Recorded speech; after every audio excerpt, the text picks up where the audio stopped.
Okay. Hello साथियों, नमस्कार। मैं आशीष कुमार आपके अपने प्यारे से YouTube channel sunrise coaching centre में आप सभी लोग का हार्दिक स्वागत करता हूं।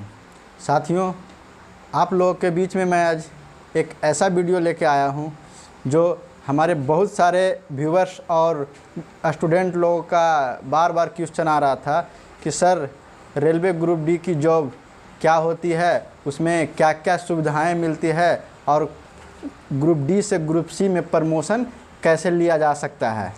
तो साथियों, मैं आज उसी के ऊपर एक वीडियो लेके आया हूं। उसमें मैं बताऊंगा आपको कि रेलवे ग्रुप डी का नौकरी जो लोग कहते हैं कि ख़राब है, बेकार है, उनको आज मैं बता देना चाहता हूं कि इसमें कितनी सारी फैसिलिटी, कितनी सारी सुविधाएं मिलती है जो अन डिपार्टमेंट और अन ग्रेड वाले को भी मिलता है, वही इसमें भी मिलता है।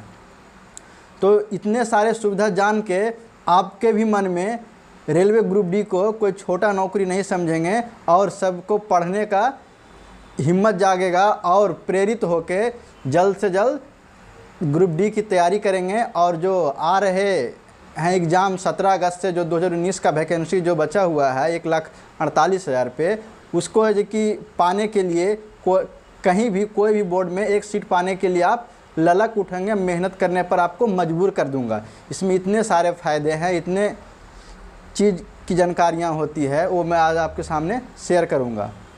तो साथियों, जो भी हमारे नए व्यूवर हैं और हमें देख रहे हैं, तो प्लीज़ हमारे चैनल को सब्सक्राइब करने की कोशिश करें और प्रेस बेल आइकन को दबाना ना भूलें, क्योंकि जितने सारे मैं वीडियो डालूँगा उसका नोटिफिकेशन सबसे पहले आपके पास पहुँचे। साथियों, आपको जैसा पता ही है कि मैं खुद रेलवे ग्रुप डी में कार्यरत हूँ। अभी मैं ईस्ट सेंट्रल रेलवे के, पूर्व मध्य रेलवे के दानापुर डिवीज़न के पावापुर रेलवे स्टेशन पे ऑपरेटिंग डिपार्टमेंट में कार्यरत हूँ। हमारा पोस्ट है पोर्टर, उसको पॉइंट्समैन में अब तब्दील कर दिया गया है। साथियों, जैसा कि हमने जुलाई 2014 में हमारी भर्ती हुई थी, उस टाइम हमारी एज मात्र 19.5 साल में मैं ज्वाइन कर लिया था। तो यूँ कहिए कि बहुत कम समय में और फर्स्ट अटेम्प्ट में मैं जॉब को हासिल कर लिया था, क्योंकि उस टाइम मुझे सिर्फ एक ही धुन था कि जॉब कोई सा भी हो, छोटा हो या बड़ा हो, एक जॉब होता है। लेकिन बहुत सारे जो एटीट्यूड और घमंड में रह जाते हैं कि ये क्या करेंगे, वो बाद में पछताते हैं, क्योंकि जो फैसिलिटी अलग ग्रेड में मिलता है उसमें भी ग्रुप डी वाले कर्मचारी को भी मिल जाता है और फिर उससे के द्वारा तैयारी करते करते आप आगे बढ़ सकते हैं। तो साथियों, मैं आपसे यही कहना चाहता हूं कि आप वीडियो को पूरा देखें और एक एक सुविधा पर मैं विस्तार रूप से चर्चा करूंगा कि क्या क्या होता है। तो चलिए मैं यहाँ पे वीडियो को शुरू करता हूँ। तो देखिए साथियों, जैसा कि आपके हेडिंग से ही देख के पता चल रहा है कि रेलवे ग्रुप डी स्टाफ को मिलने वाली सुविधा तथा प्रमोशन, यही आपका टॉपिक है। तो आप समझ सकते हैं कि ये वीडियो लाने का मेरा मकसद यही था कि बहुत सारे लोग थे जो इससे अनभिज्ञ थे कि क्या क्या फ़ायदा होता है, क्या क्या इसमें चीज़ मिलता है। और बहुत लोग ऐसे थे जो कहते थे कि क्या है ग्रुप डी, कुछ है, ग्रुप डी की नौकरी बस एक ऐसी नौकरी है, इसे नहीं करना चाहिए। लेकिन जब ये फ़ायदे आज मैं बता दूंगा, सुविधा बता दूंगा, तो जो कहते थे कि बेकार है वो भी पढ़ने पर मजबूर हो जाएंगे। तो देखिए पहला, तो देखिए सबसे पहले मैं जो आपका सुविधा बता रहा हूँ। सबसे पहले आपका सुविधा में जो मेडिकल सुविधा है, ये 1 नंबर में मेडिकल सुविधा। अब मेडिकल सुविधा में आपको ये होता है कि जैसे आप हो गए और आपके परिवार, अब देखिए परिवार कहने का मतलब आपके घर माता पिता भाई बहन से नहीं हुआ। उस परिवार में सिर्फ आप आइएगा, आपके बीवी आएंगे और आपके बच्चे आएंगे, यही लोग हैं जी कि आपको इस मेडिकल का सुविधा ले सकते हैं। हाँ, माँ एक अगर आपकी माता जी हैं और वो विधवा हैं, विंडो हैं और वो आपके ऊपर आश्रित हैं बिल्कुल, उनका और कहीं से सोर्स जरिया नहीं है, तो वह आपके ऊपर डिपेंडेड होंगे, और डिपेंडेड होंगे तो उनको मेडिकल फैसिलिटी आपके साथ साथ उनको मिल सकता है। ये हो गया आपका मेडिकल फैसिलिटी। अब इसमें मेडिकल सुविधा में आपको क्या होगा कि आप रेलवे हॉस्पिटल में इलाज करवा सकते हैं, और अगर रेलवे के पास वो सुविधा इलाज के लिए नहीं होती है तो आपको रेफ़र करेगा किसी प्राइवेट अस्पताल में, और वहाँ का जो भी खर्च होगा वो खुद रेलवे भरेगा, आपको उसमें पैसे देने की ज़रूरत नहीं है। तो ये आपका मेडिकल फैसिलिटी हो गया। तो चलिए देखिए, दूसरा फैसिलिटी है पास पीटीओ की सुविधा। अब देखिए, पास और पीटीओ, पास पीटीओ का सुविधा हो गया कि आप ट्रेन पे कहीं भी सफ़र कर रहे हैं, कहीं भी जाना आना है, तो उसके लिए आपको निःशुल्क पास मिलेगा, जिस पे आप जिस रूट की पास लेंगे उस रूट पे आप सफ़र कर सकते हैं, आप और आपके परिवार, बीवी बच्चे। अब ये हो गया। अब ग्रुप डी कर्मचारी जो नए नए ज्वाइनिंग लेते हैं उनको पास शुरू में एक पास मिलता है, एक पीस मिलता है पास, और 3 पीटीओ मिलता है। अब देखिए, ये पास में तो बिल्कुल आप यात्रा निःशुल्क कर सकते हैं। जब ज्वाइनिंग करेंगे उस टाइम से तो वो फर्स्ट पास है जी कि आपका एसी का मिलेगा, उसमें आप एसी में रिजर्वेशन करा के अप डाउन कर सकते हैं। अब रही पीटीओ, जो पीटीओ होता है वो आपको 3 मिलता है, 3 सेट मिलता है। पीटीओ में 1/3 किराया लगता है। जैसे मान लीजिए कि पटना से दिल्ली का किराया 600 रुपया है किसी ट्रेन का, तो अगर आपके पास पीटीओ रहेगा तो आपका उसका 1/3 हिस्सा लगेगा। मतलब कहने का मतलब हुआ कि 200 रुपया में आप क्या करेंगे, दिल्ली पहुंच जाएंगे पीटीओ के द्वारा। ये सुविधा हो गया। और जैसे ही आपकी सर्विस 5 साल हो जाती है, 5 वर्ष की सर्विस हो जाती है, और से ही आपकी पीटीओ की जो संख्या है वो आपका 3 हो जाएगा। कितना हो जाएगा? 3 हो जाएगा। 3 में एक आपका एसी का होगा, 3rd एसी का, और 2 है कि आपका स्लीपर का हो जाएगा। 2 आपका स्लीपर का मिलने लगेगा, और जो आपका पीटीओ है वो पीटीओ उतना ही मिलेगा। तो साथियों, इस तरह से आप कहीं भी आ जा सकते हैं। अगर आपकी सर्विस 5 साल हो गई है तो फिर हमारे हिसाब से कि आपको पीटीओ की उतना ज़रूरत पड़ेगा ही नहीं, क्योंकि आपके पास ही 3 गो हो जाता है। जैसा कि हमारी सर्विस को आज 8 साल होने को आया, 8 साल हो गया है, तो हमें 3 पास मिल रहा है और उसी तरह से 3 पीटीओ मिल रहा है। साथियों, ये सुविधा मिल गया। अब दूसरा, रेलवे आवास की सुविधा। जहाँ पे आप ड्यूटी करते हैं, जिस विभाग में आप ड्यूटी करते हैं उसका विभाग का अलग अलग क्वार्टर होता है। रेलवे आवास होता है जो सब तरह का होता है, टाइप 1, टाइप 2, टाइप 3, टाइप 4 होता है। कोई बंगला होता है, तो वो जिसके लिए एलिजिबल होंगे आप, मतलब उपलब्ध होगा, वो आपको मिलेगा। पहले ग्रुप डी कर्मचारी को टाइप 1 क्वार्टर मिलता था, उसमें एक छोटा सा फ्लैट जैसा रहता था, लेकिन अब ऐसा नहीं रह गया। अब आपको टाइप 2 तक भी मिल सकता है। उसमें बड़े सा घर जैसा रहेगा, 2x2h के फ्लैट जैसा रहेगा, 2 रूम रहेंगे, कमरा रहेगा, बाथरूम रहेगा, गैलरी रहेगा, मतलब सारी फैसिलिटियाँ हो सकता है, वो रहेगा। तो आपका आज कि रेलवे आवास मिल गया। अब जिसको रेलवे आवास नहीं लेना है तो उसके बदले रेलवे क्या करता है कि जिस एरिया में आप रहते हैं, जिस एरिया में, वो एरिया का जो रेशियो है किराया का, रेंट रोल का, वो आपको सरकार देगी। जैसे मिनिमम है ग्रामीण इलाका में 9% अब है, फिर जी कि 17% है, फिर 23%, 27% है। तो बड़े बड़े महानगरों में होता है, जैसे दिल्ली, मुंबई, चेन्नई, बेंगलोर, ये सब में क्या है कि A1 सिटी है तो वहाँ 27% मिलता है।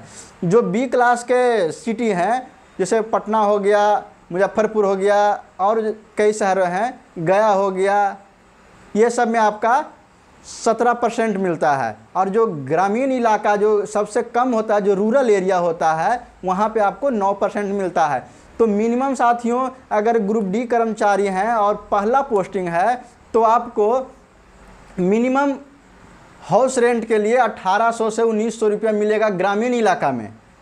और जैसे जैसे बढ़ते अगर सिटी में जाइएगा तो 5 से 6 हज़ार रुपये मिल जाएंगे।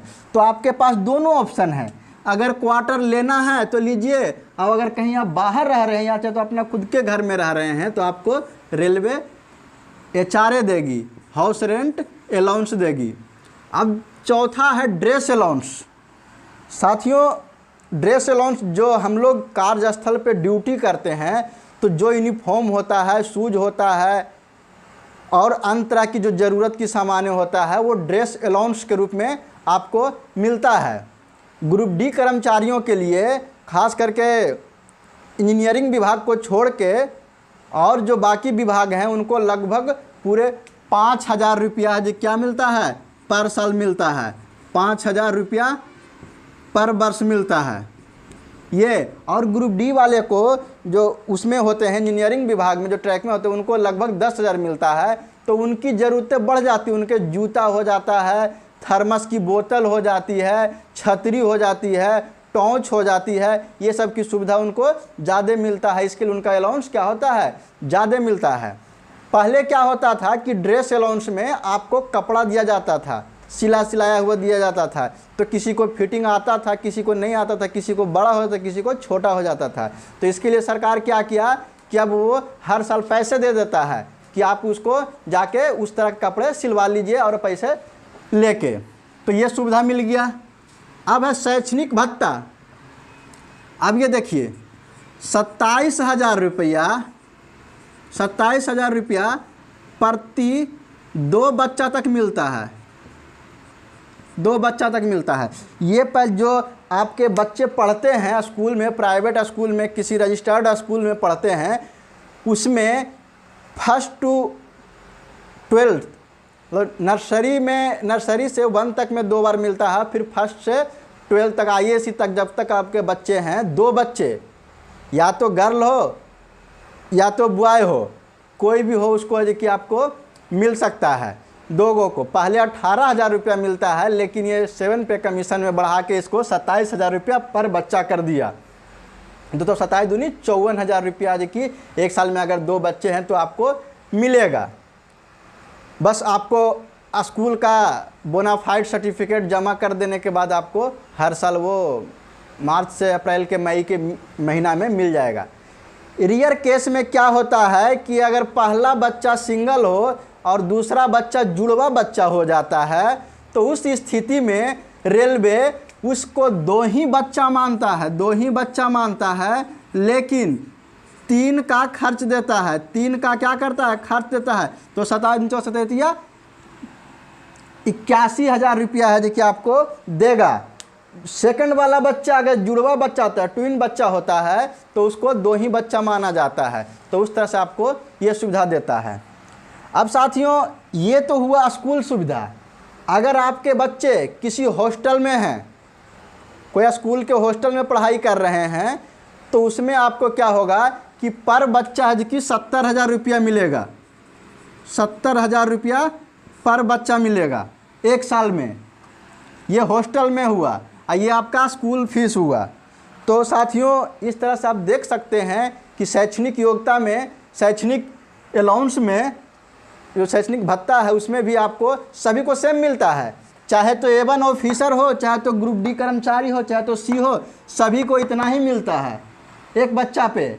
इसमें कोई कटौती नहीं होता है कि ये ग्रुप डी कर्मचारी है तो इसको कम मिलेगा, ग्रुप C वाले को ज़्यादा मिलेगा, ऐसा कुछ नहीं है। सभी के लिए क्या है, बराबर है। अब अगला है बोनस राशि।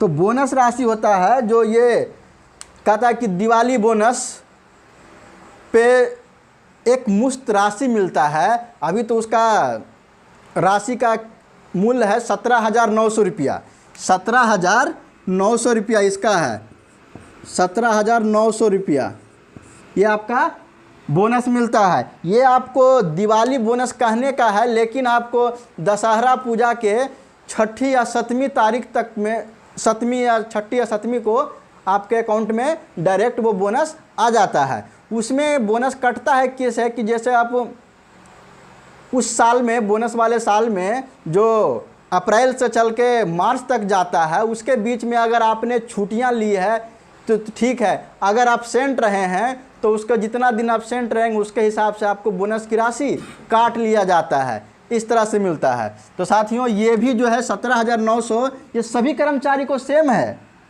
जैसा कि कोई भी कर्मचारी हो, A1 हो, B1 हो, D1 हो, कुछ भी हो, सभी को क्या मिलता है? सेम मिलता है। अब 7वां है साप्ताहिक रेस्ट के साथ साथ अन्य छुट्टियां। देखिए आप ड्यूटी करते हैं कहीं, जैसे 12 घंटा करते हैं, कोई 8 घंटा करते हैं, वहाँ पे वीक में 6 दिन के बाद 7वां दिन एक रेस्ट होता है। उसके साथ साथ अन्य छुट्टियां में आपको हो गया कि 10 गो आपका CL मिलता है, पूरे साल में 10 CL मिलता है, हर 15 LAP मिलता है, हर क्या करता है, हर 6 माह पर, हर 6 माह पे।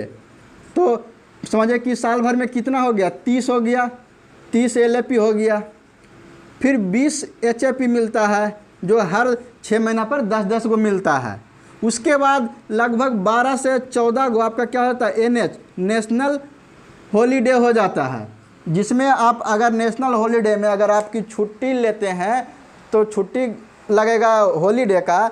अगर नहीं छुट्टी लेते हैं तो आपको इसके बदले में सभी कर्मचारी को अलग अलग 387 रुपया है जो कि के हिसाब से एक दिन का मिलता है। तो ये आपका सुविधा जो कि मिलता है छुट्टी के लिए। उसके बाद अगर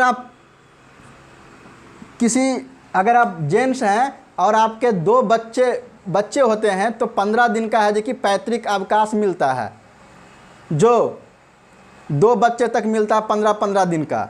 और अगर कोई वोमेन कर्मचारी हैं तो उनको PLC जो कि 6 महीने तक मिल सकता है। अब आगे है रेस्ट रूम तथा बारात घर की सुविधा। अब ये समझने वाली बात है कि जैसे आप कोई डिवीज़न के कर्मचारी हैं और अदर डिवीज़न में गए स्टेशन के बगल में या कहीं पे आपको काम से, तो वहाँ पे स्टेशन के बगल में या तो कहीं पे आपको स्टाफ रूम रहने के लिए मिलता है। वो बहुत कम पैसे में मिल जाता है, बहुत कम राशि में मिल जाता है रहने के लिए। और बारात घर, जैसे मान लीजिए कि आप बाहर में रह रहे हैं, आपकी घर नहीं है, आप रेंट पे रह रहे हैं और बच्ची की शादी करना है, तो रेलवे क्वार्टर या कोई स्थल पे बारात घर होता है, उसमें आप अपने बच्ची की शादी ब्याह कर सकते हैं। वो भी बिल्कुल निःशुल्क में रहता है। उसके लिए आपको बुकिंग करना पड़ेगा, ऑफिस में जाके आपको मिलना पड़ेगा, आवेदन देना पड़ेगा। तो इस तरह से आपको ये सुविधा मिल जाता है। ये सभी को होता है, ग्रुप डी होती तो ग्रुप सी हो, ये नहीं कि खाली सिर्फ ग्रुप सी बनता है। अब आगे है ड्यूटी स्थल से दूसरे जगह जाने पर, ड्यूटी करने पर TA मिलता है। अब देखिए जैसे मान लीजिए कि आप पावापुरी स्टेशन में से मैं ड्यूटी कर रहा हूं और यहाँ से 8 किलोमीटर, कार्यस्थल से 8 किलोमीटर की दूरी पर जैसे ही मैं जाता हूं हमारा TA बनना शुरू होता है। जैसे मैं चिलाव जाता हूं, चाहे तो इधर बेना हो गया, हरनौत हो गया, जो पास के स्टेशन है जो 8 किलोमीटर से दूरी पे है, वहाँ पे जाने पे अगर फुल 100% बनता है, 100% बनता है तो अभी ग्रुप डी कर्मचारी को 500 रुपया मिलता है। 500 रुपया पर डे के हिसाब से मिलता है। अगर 70% हुआ तो 370 रुपया देता है। ये ग्रेड के हिसाब से अलग अलग होता है। ग्रुप सी वाले को जो कि 800 रुपया पर डे होता है। तो ये सुविधा है। अब 10वां नंबर है मोबाइल उपयोग होती CUG सिम देता है। अधिकतर विभाग क्या करता है कि अपने कर्मचारी को आपसी में जोड़े रखे रहने के लिए वो क्या करता है, CUG नंबर देता है।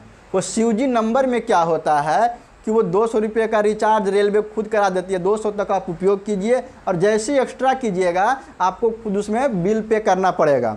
CUG नंबर से ये फ़ायदा होता है कि आगे का जो 7 अंक होता है वो लगभग सभी का सेम होता है और पीछे के 3 अंक होते हैं वो अलग अलग होते हैं।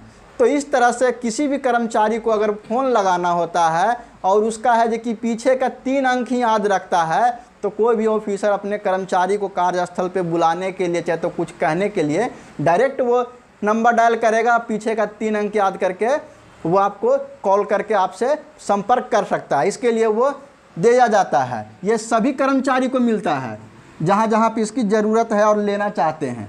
आगे है यात्रा रात्रि भत्ता। तो जो हम लोग नाइट में ड्यूटी करते हैं, जो नाइट की ड्यूटी शुरू होती है, जो इसमें भत्ता के लिए एलिजिबल होते हैं, वो रात के 22 बजे से सुबह 6 बजे तक, मतलब रात के 10 बजे से लेकर सुबह 6 बजे तक लगी आपका 8 घंटा पूरा होता है, 8 आवर पूरा होता है। इसमें आपको घंटा के हिसाब से नाइट ड्यूटी का चार्ज मिलता है। तो जैसे किसी को, जैसे अभी हम लोग को 120 रुपया 130 रुपया आज की 8 घंटे का मिल जाता है। वो सबका अलग अलग है, इस पर कुछ नहीं कह सकते हैं, वो सुविधा जी की मिलता है। अब कह रहा है खेल में अच्छा प्रदर्शन करने पर पदोन्नति। देखिए, अगर मान लीजिए कि आप क्रिकेट खेलते हैं, चाहे तो वॉलीबॉल खेलते हैं, स्पोर्ट कोटा, इसमें स्पोर्ट कोटा बोलते हैं, उसमें अगर आप खेल में अच्छे प्रदर्शन करते हैं और खेल लीजिए कि अच्छा खेल लेते हैं, तो आपको रेलवे अपना खर्च करके अलग अलग जगह पे खेलने के लिए भेजेगा। उसमें अच्छा प्रदर्शन कीजिएगा तो उसके साथ साथ आपको क्या कर देगा, प्रमोटिव करके प्रमोशन भी दे देगा। आप ग्रुप डी कर्मचारी से ग्रुप सी कर्मचारी भी बन सकते हो। और खेलने के लिए जितना भी खर्च लगेगा वो क्या करेगा, सरकार आपको वहन करेगा, खर्च करेगा। एक ग्रुप डी कर्मचारी भी कर सकता है, कोई भी कर्मचारी। तो बताइए कितनी अच्छी सुविधा है, कितनी अच्छी फैसिलिटी है। अब बताइए, तो क्या आपको लगता है कि ग्रुप डी का जॉब बेकार है? अब इतना सुनने के बाद देखिए, अब आगे बढ़िए। कह रहा आगे पढ़ने का मौका। अगर मान लीजिए कि आप 12th करके चले गए और आप चाहते हैं कि मैं पीजी करूं, ग्रेजुएशन करूं, या चाहे तो आगे करूं जो नॉन टेक्निकल हो, जैसे नॉन जो प्रैक्टिकली रूप में हो, उसको आप क्या कर सकते हैं, इग्नू ओपन से कर सकते हैं। जैसे मैं इंटर करके गया था और मुझे ग्रेजुएशन करना था, तो मैं इग्नू से जो कि ओपन यूनिवर्सिटी से ग्रेजुएशन किया।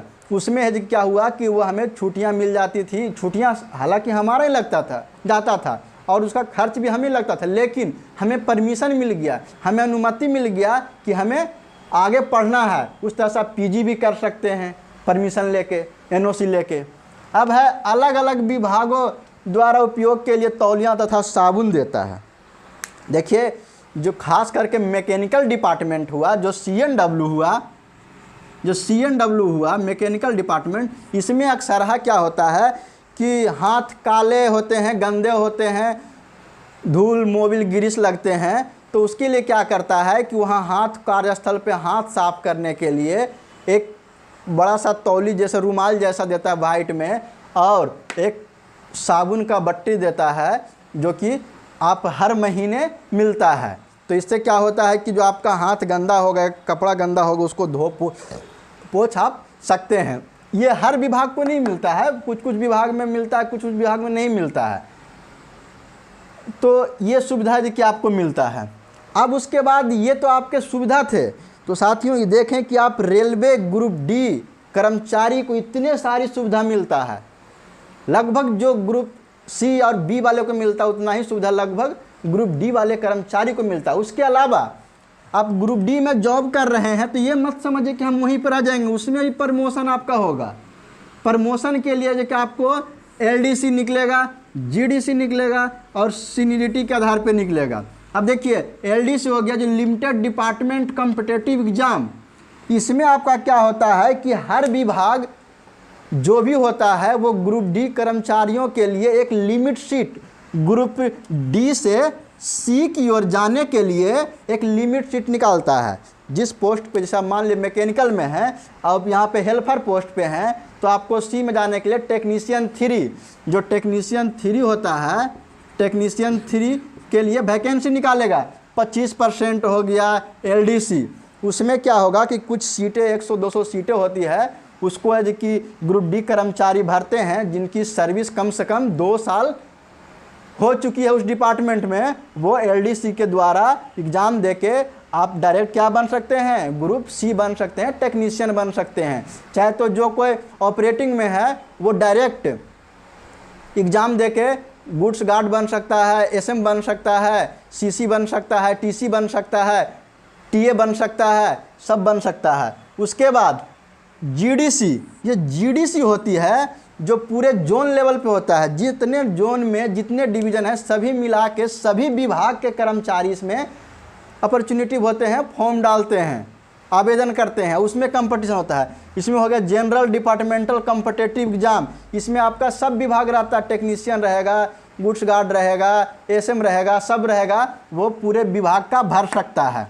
अब तीसरा है सीनियरिटी के आधार पर। सीनियरिटी के आधार पर जैसे मान लीजिए कि आप कहीं पे कार्यस्थल पे 8 से 9-10 साल नौकरी कर रहे हैं, आपका सीनियरिटी बढ़ते बढ़ते उस नज़दीक आया तो आपको सरकार अपने आप खुद ब खुद क्या कर देता है, प्रमोट कर देता है, ग्रुप डी से ग्रुप सी में कन्वर्ट कर देता है। इस तरह से आपको क्या हो जाता है, प्रमोशन की सुविधा मिल जाता है। और एक एमएससीपी 10 साल की नौकरी हो जाने पे अगर आपको कुछ नहीं मिलता है तो एक एमएससीपी मिलेगा, उसमें आपको एक बेसिक बढ़ा के आपको वो ग्रुप सी में की कन्वर्ट करने का कोशिश करता है, जैसे कि वो हो गया।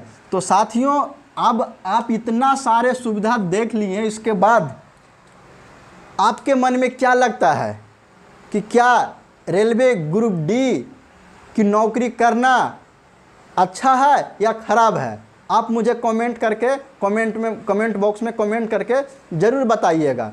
साथियों इतना सारे सुविधा मिलने के बाद अब भी अगर आप रेलवे ग्रुप डी की नौकरी को छोटा मानते हैं तो एक दिन आप बहुत पछताएंगे और नौकरी के लिए फिर दर दर भटकते रहेंगे, क्योंकि नौकरी जल्दी मिलता नहीं है।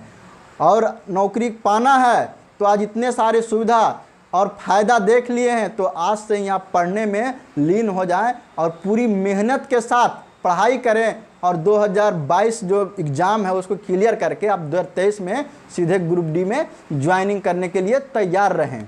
तो साथियों मैं ऐसे ही वीडियो हमेशा आपके बीच में लाते रहता हूं, डिपार्टमेंट संबंधी और मोटिवेशनल वीडियो और एजुकेशनल वीडियो। तो साथियों अगर अभी तक आप हमारे चैनल को सब्सक्राइब नहीं किए तो प्लीज़ हमारे चैनल को सब्सक्राइब करें और अपने दोस्तों में शेयर करें और उनको भी पढ़ने के लिए प्रेरित करें कि रेलवे ग्रुप डी है जो बहुत बड़ा फ़ायदा देता है, इतनी सारी सुविधाएं मिलती है। तो साथियों चलिए वीडियो को मैं यहीं पे समाप्त करता हूं। अगर किसी तरह के आपको परेशानी हो और मुझसे कांटेक्ट करना चाहते हैं तो मेरा नंबर लिख सकते हैं 7979733708, ठीक ना। इस पे यदि कर सकते हैं। मेरा नाम है आशीष कुमार। तो साथियों और अगर मेरे बारे में पूरा डिटेल जानना चाहते हैं तो इस वीडियो के डिस्क्रिप्शन बॉक्स में आशीष सर का जीवन परिचय का लिंक दे दूंगा, आप उस पर जाके आप हमारा पूरा जानकारी हासिल कर सकते हैं। तो साथियों मिलते हैं नेक्स्ट वीडियो में, तब तक आप और अपने परिवार के साथ में खुश रहें और हमेशा मुस्कुराते रहें। धन्यवाद साथियों। चलो